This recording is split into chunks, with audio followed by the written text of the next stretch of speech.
Assalamualaikum warahmatullahi wabarakatuh. Perkenalkan, nama saya Intan Andri Puspitasari dengan NIM 202012012036 Prodi Akuntansi kelas A. Di sini saya akan menjelaskan manajer sebagai pengambil keputusan. Yang pertama, pengertian manajer.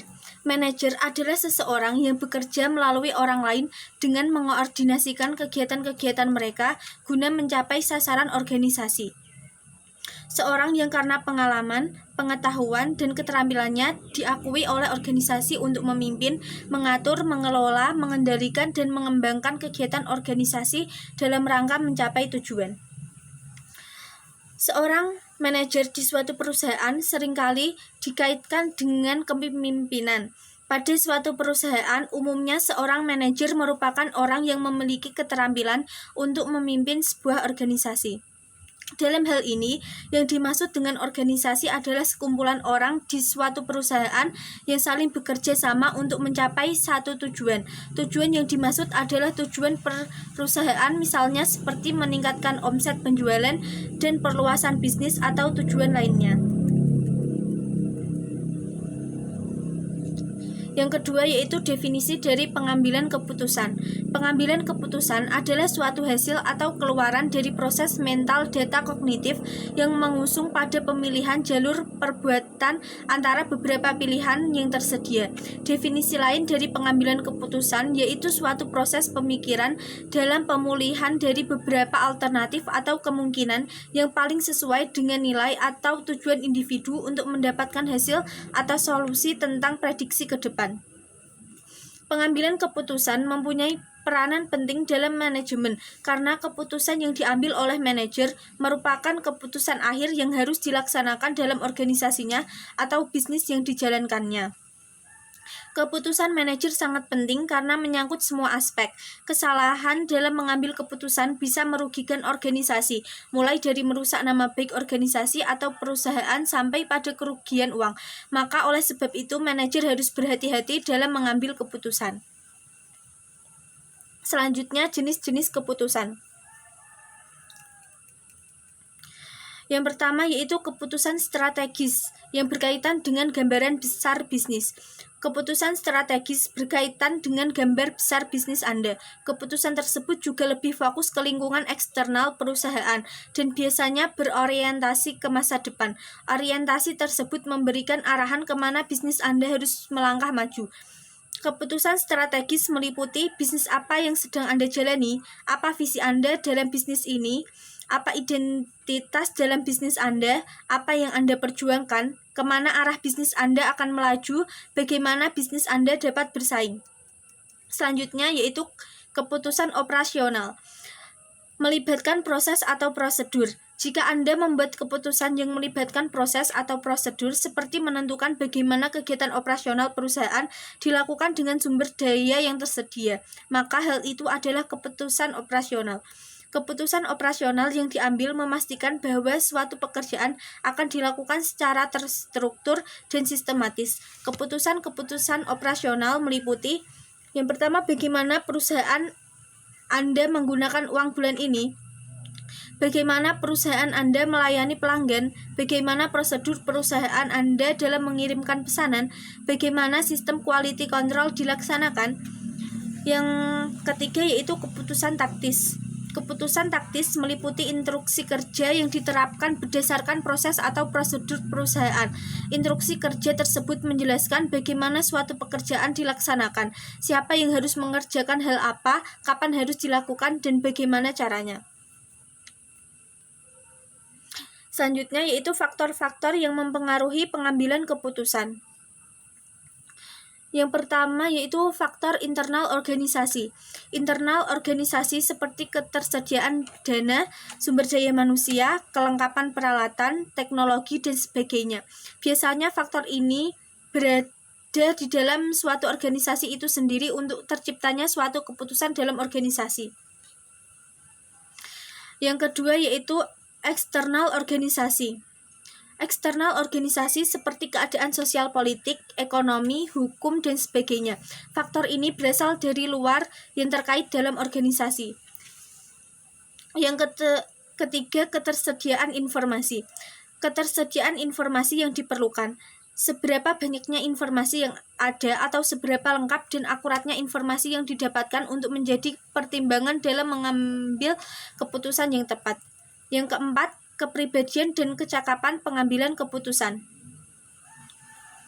Dalam faktor ini dibutuhkan kebijaksanaan dan ketegasan dalam mengambil keputusan dengan tidak bersifat merugikan.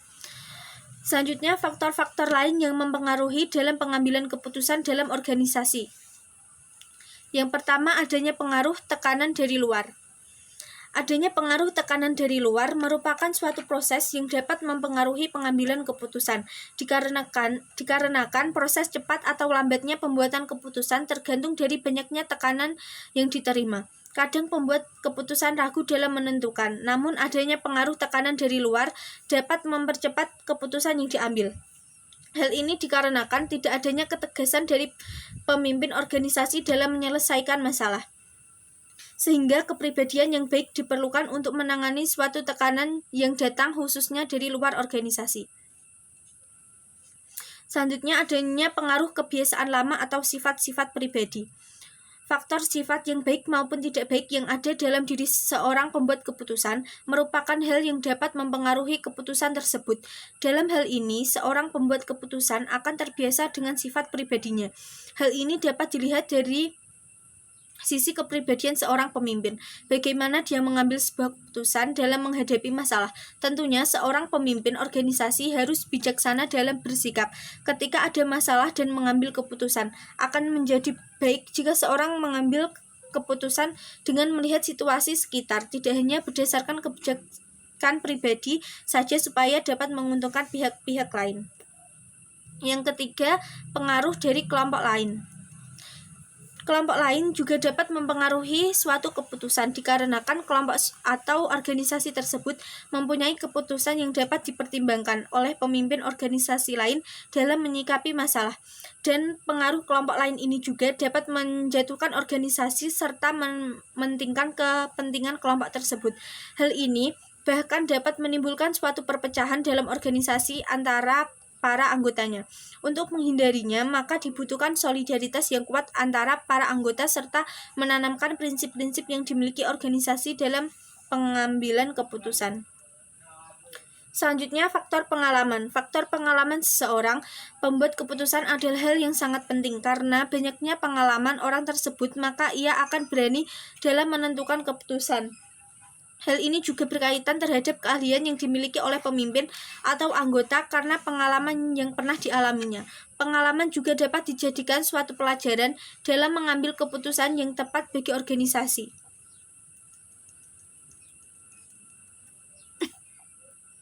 Selanjutnya yaitu langkah-langkah dalam mengambil keputusan. Yang pertama, mengidentifikasi suatu masalah.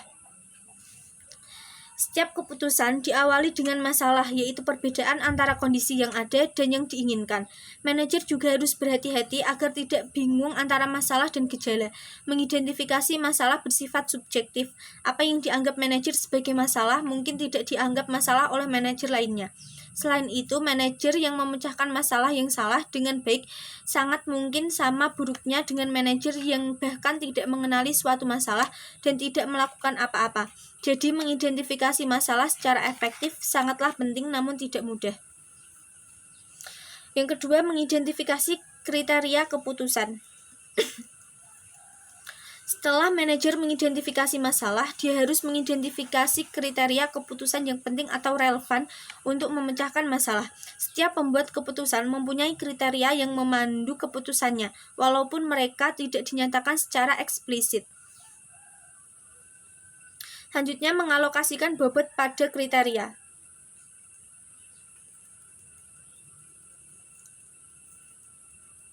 Jika kriteria yang relevan tidak sama arti pentingnya, pembuat keputusan harus memberi bobot pada masing-masing kriteria agar dapat memberinya prioritas yang tepat dalam memberi keputusan.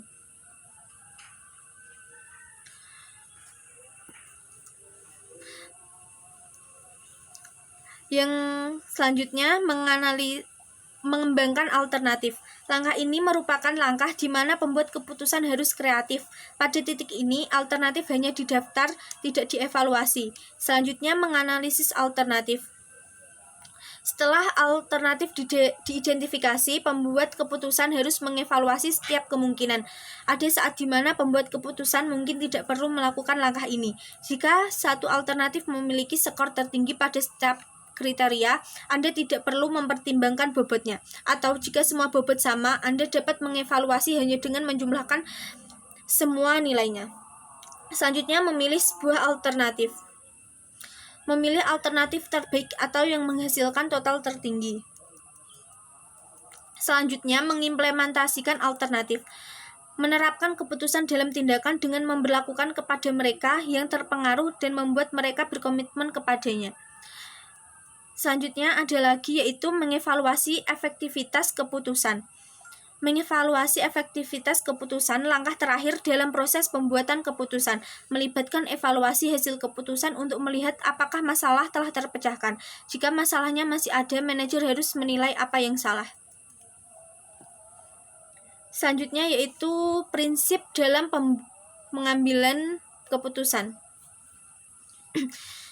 Adapun prinsip-prinsip tersebut adalah sebagai berikut. Yang pertama, keputusan pada dasarnya ditunjukkan untuk memecahkan masalah. Karena itu, setiap alternatif solusi hendaknya tepat untuk masalah yang dituju. Yang kedua, setiap keputusan hendaknya merupakan alternatif terbaik dengan resiko yang amat minimal. Yang ketiga, keputusan hendaknya sudah mempertimbangkan lingkup dan resiko secara sistematik dan sistemik.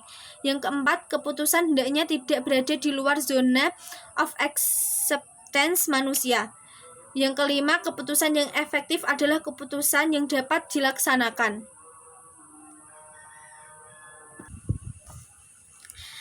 Yang kelima yaitu keputusan yang efektif adalah keputusan yang dapat dilaksanakan. Yang keenam, keputusan hendaknya memecahkan masalah yang generik, bukan masalah yang operasional teknis. Yang ketujuh, pembuatan keputusan terdiri dari tahap perumusan keputusan dan implementasi keputusan. Yang ke-8, pembuatan keputusan hendaknya menghasilkan suatu hasil yang dapat diukur. Yang ke-9, keputusan tidak selalu harus dimulai dari data, tapi dari judgement. Kesimpulan dari ini yaitu pengambilan keputusan mempunyai peranan penting dalam manajemen, karena keputusan yang diambil oleh manajer merupakan keputusan akhir yang harus dilaksanakan dalam organisasinya atau bisnis yang dijalankannya. Keputusan manajer sangat penting karena menyangkut semua aspek. Dalam hal pengambilan keputusan terdapat langkah-langkah dan tahapan-tahapan yang digunakan sehingga pengambilan keputusan merupakan langkah akhir dalam fungsi manajemen sebagai petunjuk langkah-langkah selanjutnya. Terima kasih. Mohon maaf apabila ada kesalahan. Wassalamualaikum warahmatullahi wabarakatuh.